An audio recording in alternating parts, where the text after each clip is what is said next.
everybody, and welcome to another episode of the I Can Do It podcast. I'm your host, April Burke, and today I have a great guest, a pinup socialite, model, and photographer, Meg Delish. Hey, Meg.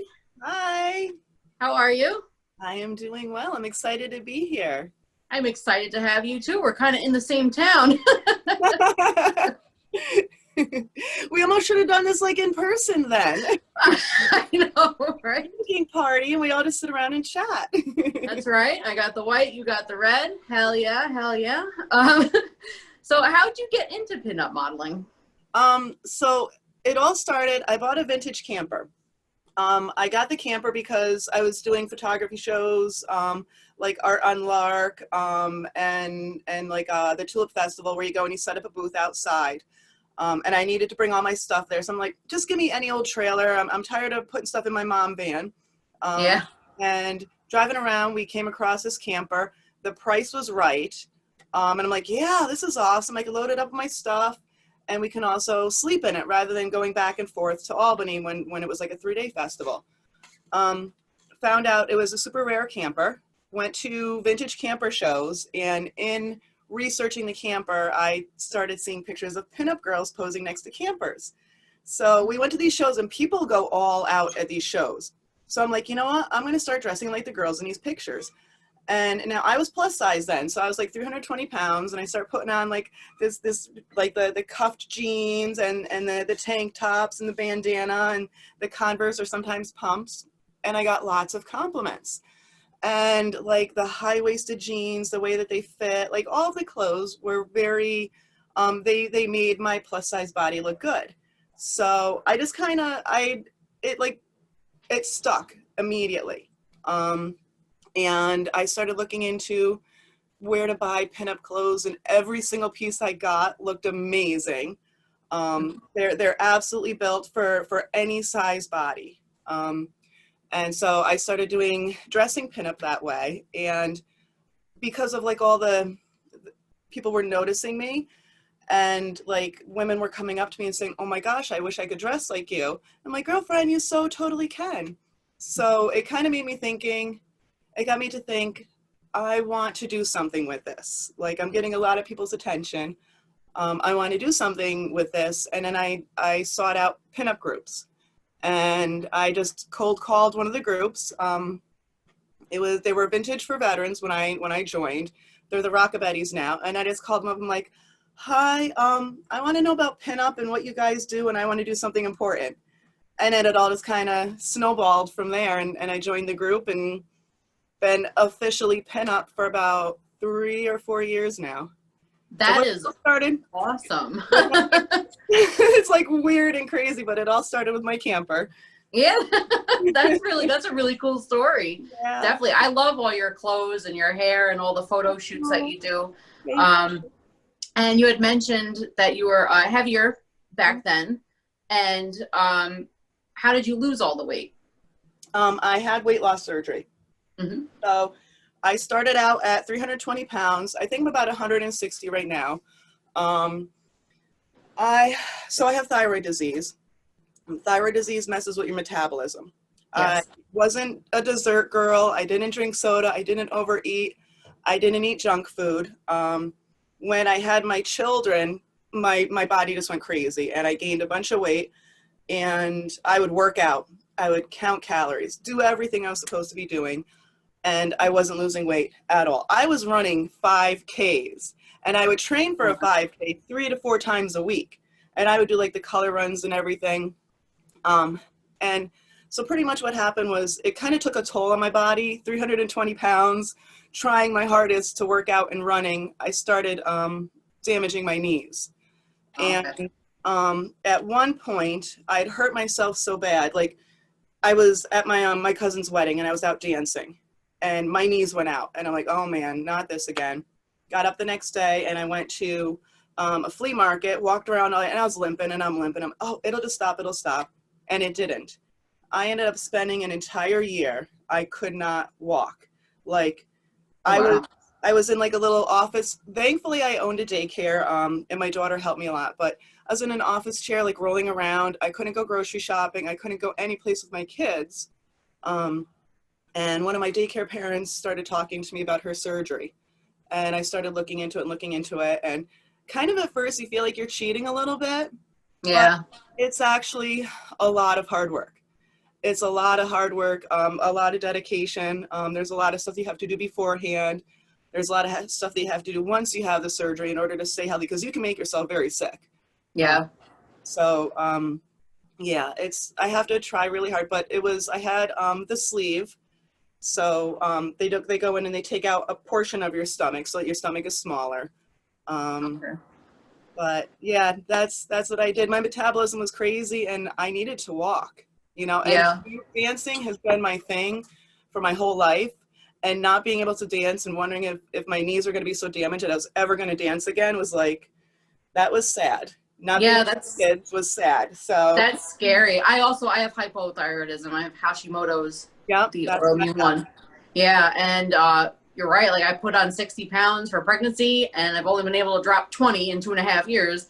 And you're right. I exercise, I cut calories, this and that, and nothing works. No. It's insane. Yeah. And a lot of people don't really understand that.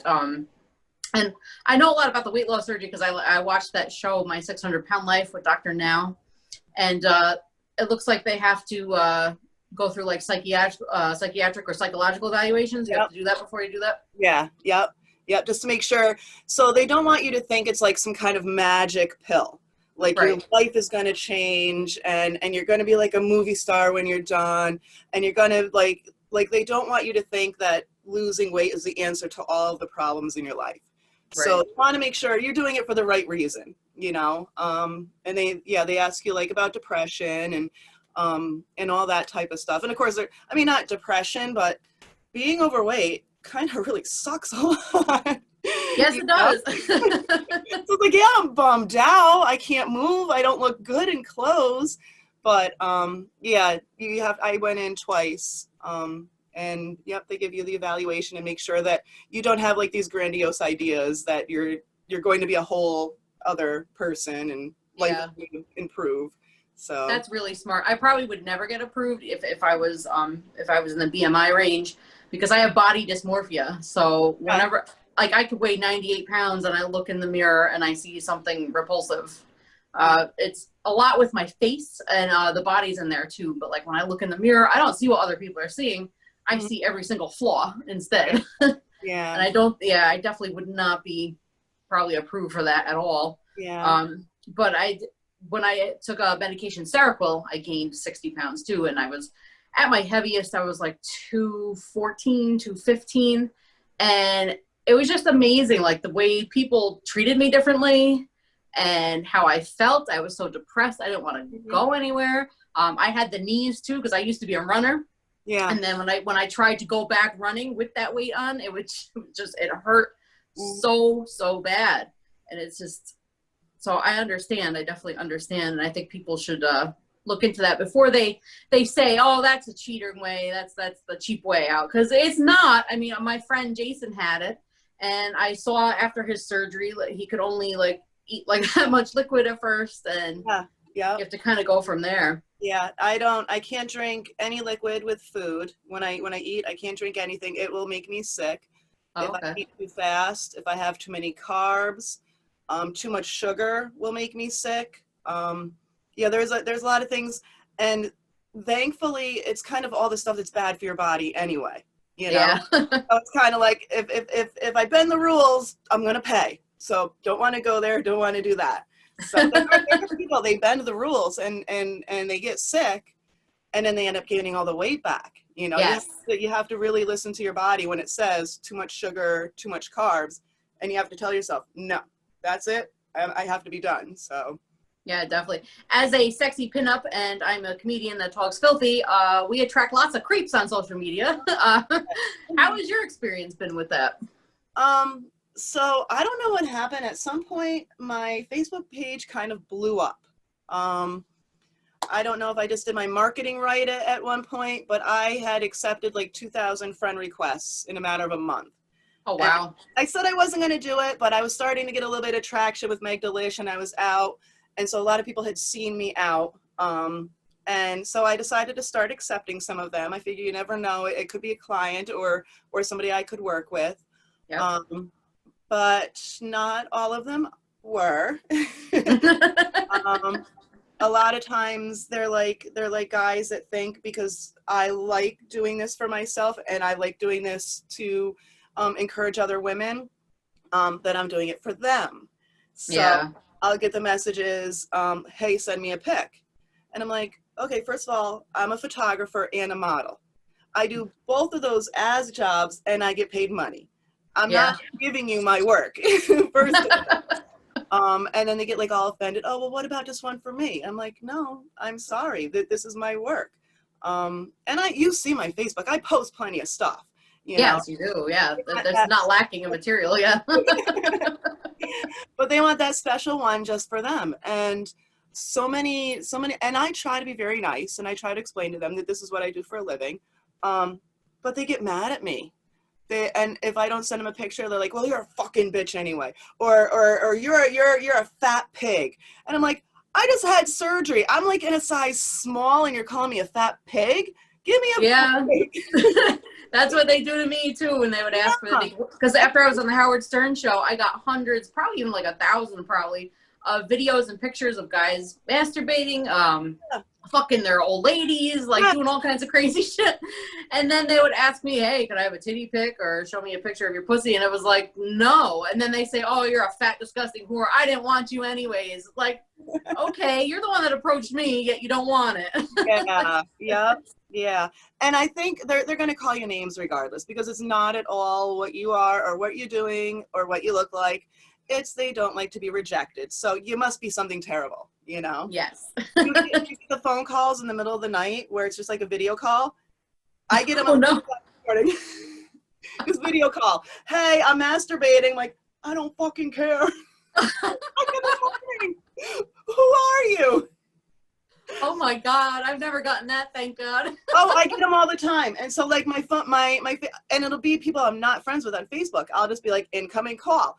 And so what I've started doing is I'll give it to my manager and I'll be like, answer it. And he'll be like, all bearded and messy haired. And he goes, hello? You want to talk to me? I love it. That's great.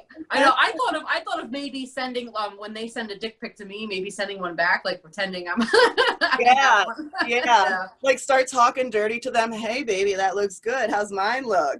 Yes, exactly. And they're always engaged or married or have girlfriends, and it's like, how can you be so bold on social media when we see who you're dating? Like we could totally blow their spot up. Oh yeah, I have once or twice. I've had lots of opportunity to call people out, and I'll tell them ahead of time. I'm like, I took your screenshot. Once or twice when they got really nasty, like they started leaving like negative reviews for my business, and I told them like, you keep it up, your girlfriend's gonna see all the things that you sent me, Yeah. I'm like, hey, by the way, you might want to watch your back because this is what he's doing. Yeah, what do they think we're gonna do? We know everything about them at that point. What do you think we're gonna do? I know too much about you right now. What do you think I'm going to do with this information? Yeah. I get you with the negative reviews. After I was on the Stern show, reddit.com is like the worst. Like, never read that about yourself. They called me like Chris Farley's twin, Miss Piggy. And when I was on his show, I was a size 6'8".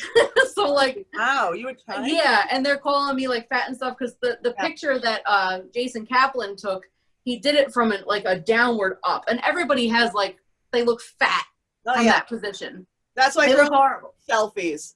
That's why they do that. Exactly.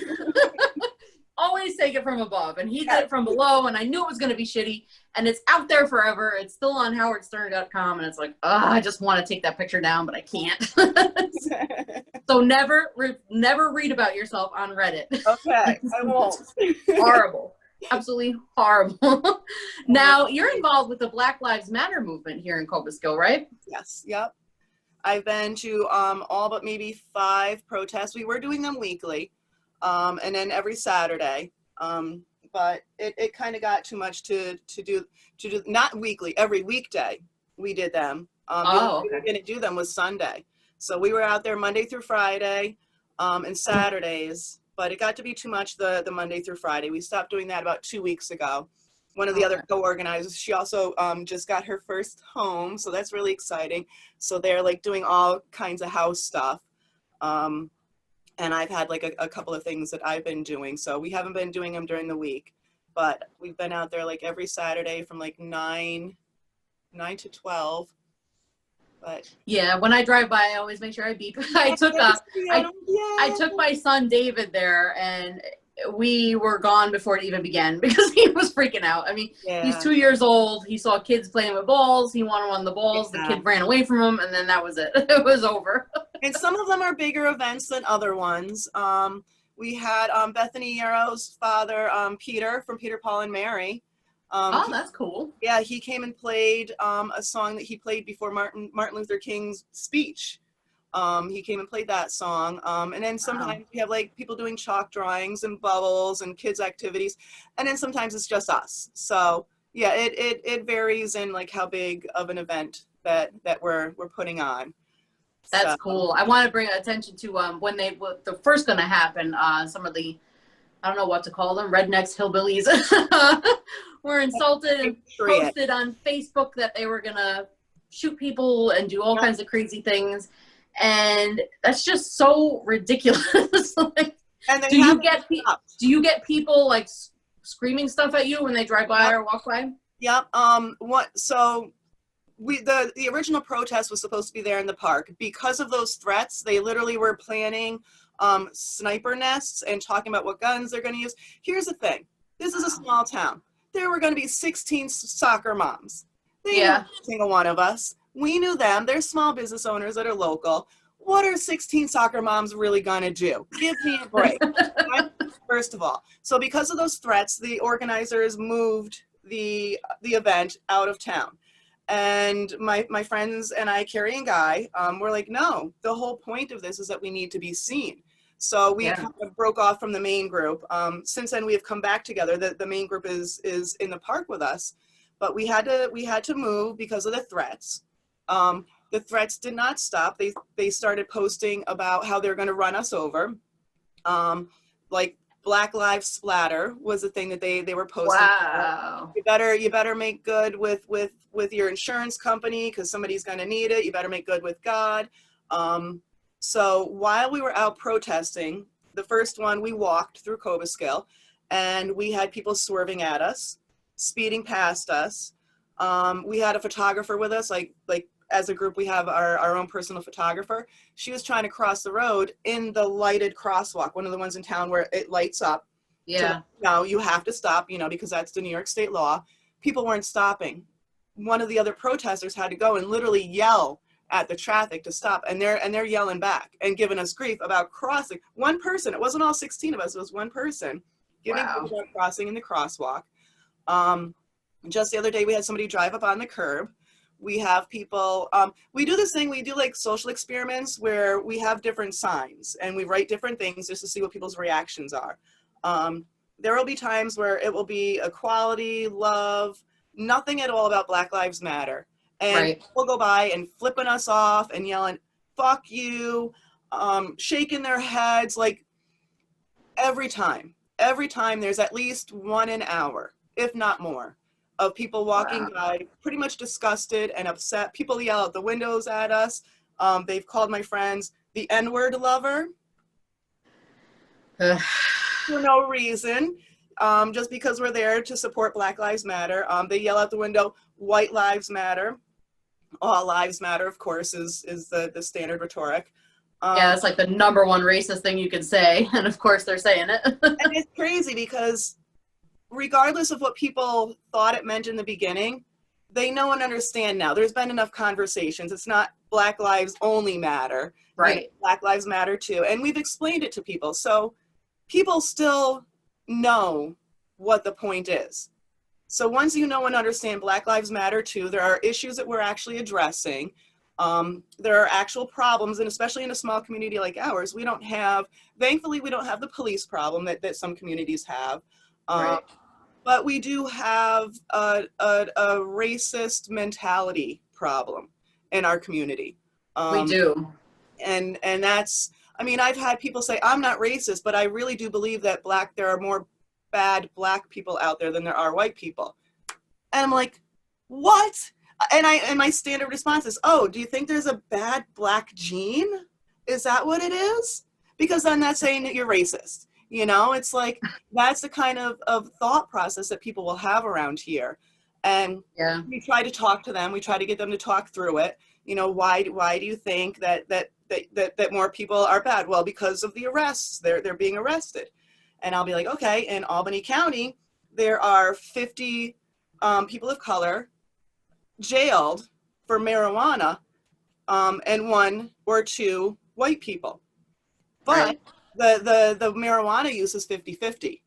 So why is that? You know? And I try to get them to say, well, I don't know. Why would that be? It's not because they're doing something wrong more.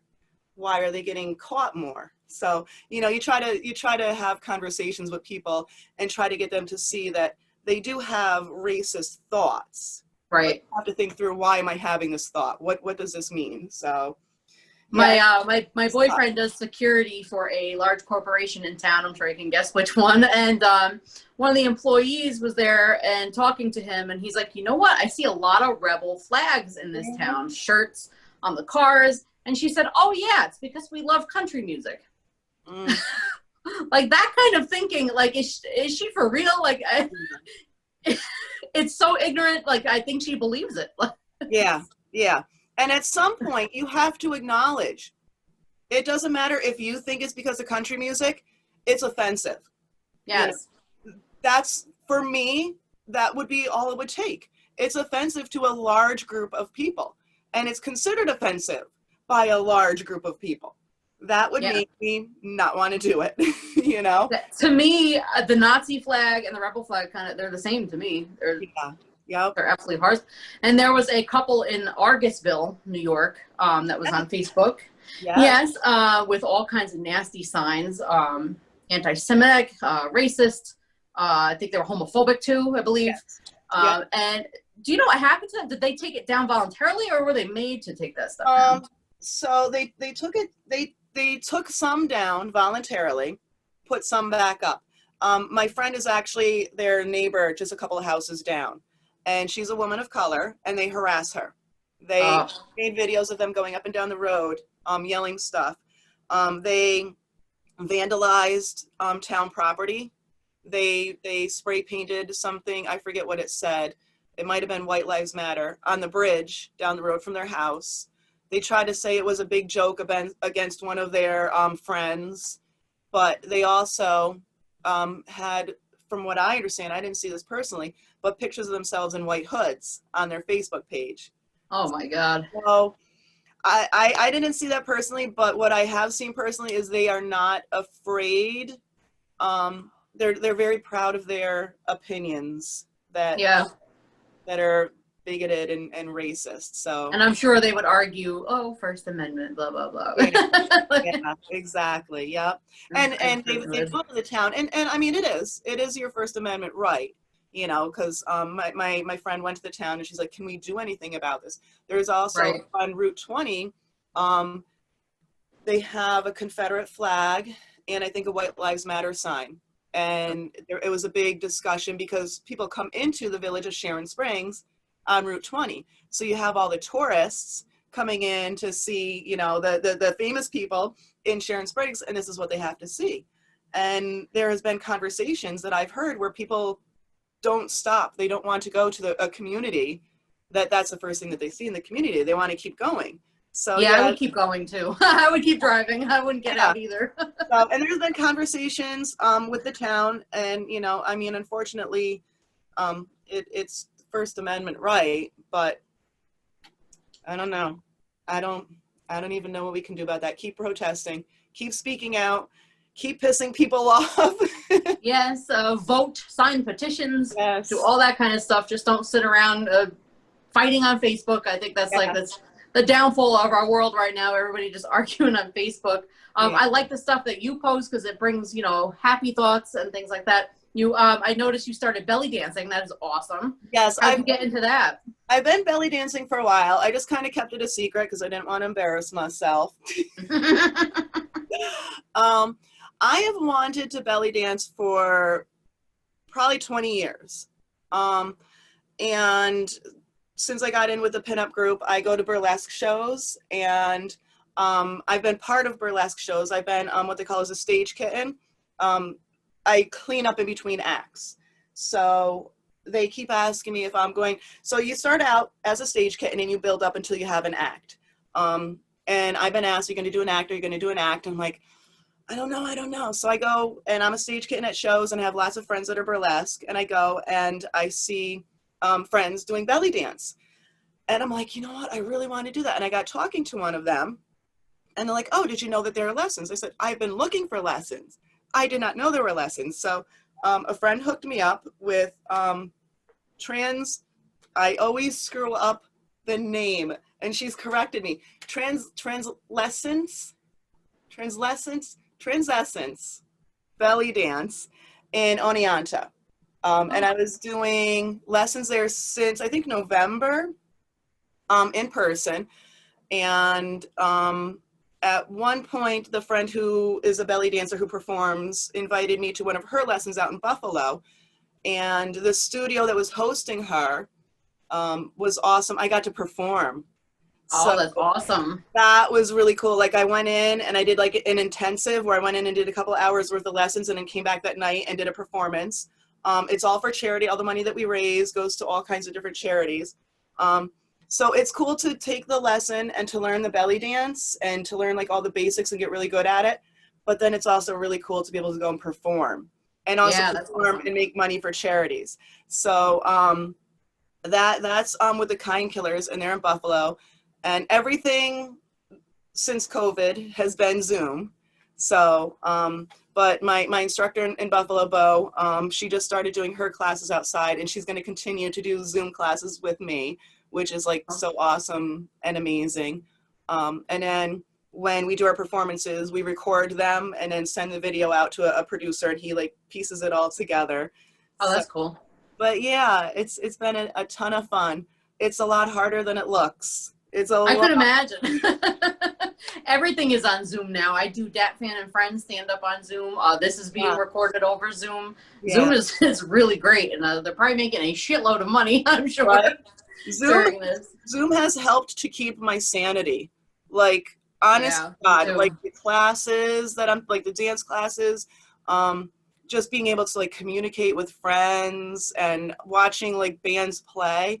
Like, I don't know how I'd be able to get through, living in the time of COVID without Zoom. Yeah, definitely. When I'm on the comedy shows, it's like the only time I can really like talk adult like, because I have a 2-year-old son and I can't say any of my shit in front of him because he repeats everything. Everything. But you know that you had a daycare. You actually used to watch my nephew Patrick. Yes. Yeah. He was my very first daycare kid. Oh, really? Yeah. Yep. Because him and my daughter Emily, they're both the same age, and they were like barely walking when I started daycare. And Emily and Patrick used to steal each other's shoes. We have pictures of them trying on each other's shoes. Yeah, he was my first daycare kid after I had Emily. Yeah. Oh, that's so cute. Do you have any upcoming events or things that you want to promote? So I have been working Eden Cafe. I always forget the name of that town. I've heard of that place. It's Eden Cafe. And so we do local legends, and the first Monday of every month at 4:00 we have a band that comes in, or just a performer who's local, who's a legend. We've had performers that have opened for Conway Twitty and toured with Conway Twitty. They're local to Albany. People who have played with, Hot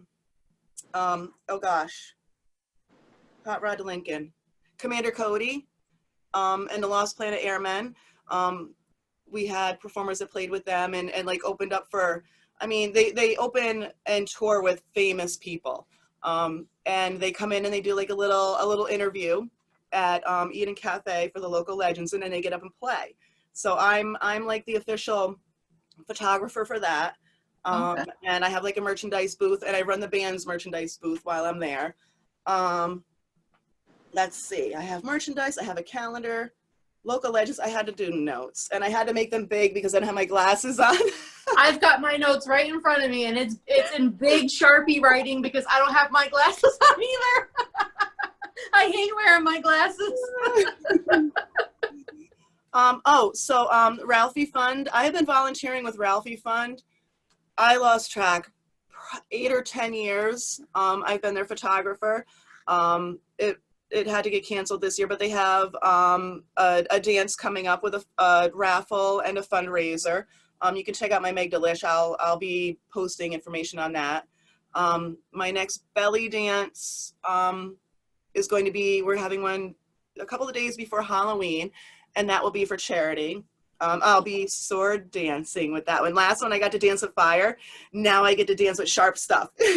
Also, I saw the fire one. That was so cool. I totally would burn myself. I'm so impressed. and it was hard because I had to make sure that I did everything on beat because other people were making videos too. So I want to go and just like dance and like do it on my own time so I can get a little bit more creative with it. So if you have any like cool parties going on, let me know and I'll bring some fire with me. That'd be awesome. Yeah, so the only other thing I have going on, I'm going to be in the Experience, which is the Troy, like their rag with like everything that's going on locally, the bands, the music, the scene. Yeah, COVID has kind of got me locked down. Yeah, same here. I just got hired to do Haunted Cave, the House Caverns. Oh, sweet. What are you doing? Comedy? I'm going to be a dead stand-up comedian. Yes. Sweet. Don't want to give too many details away, but I'm going to be in a coffin. And is that which cave? House Caverns. House Cavern. Okay, cool. Yep. And I'm going to be shooting one-liners at the groups as they come in. They're going to be smaller groups because of COVID. So there'll be like groups of like 15 people, I think. And I'll be able to see them come in. So I know whether to do clean or dirty, which is cool. Nice. Yeah, so if it's all adults, I can get a little more risque, which you know, I love that. you can be yourself in between censoring yourself. Yes. So I've been doing research on death jokes, you know, like the cheesy puns and stuff. And I'm so excited. I can't wait to see what they're going to have me wear and what kind of makeup. Like, they're talking about maybe like a burial dress that I would be in or something like that. And it's 52 degrees down there all year round. So it's going to be a little cool. So I definitely probably won't be having these out, I'm sure. Not sure, but to get tickets for that, you go to howscary.com. That's HOWE scary.com. And where can we find you on social media? I have a Facebook page, Meg Delish. I have a Facebook page, I'm Delish, and my website is imdelish.com. Okay, cool. Yeah. I can be found at Comic April Burke on Instagram and Twitter, and of course April Burke on Facebook as well. I want to thank you for joining me tonight. I had a very wonderful time talking to you. Thank you. And I look forward to seeing your projects in the future. And everybody go check her out. Definitely. Everybody enjoy the rest of your week. Be kind to one another. And goodbye.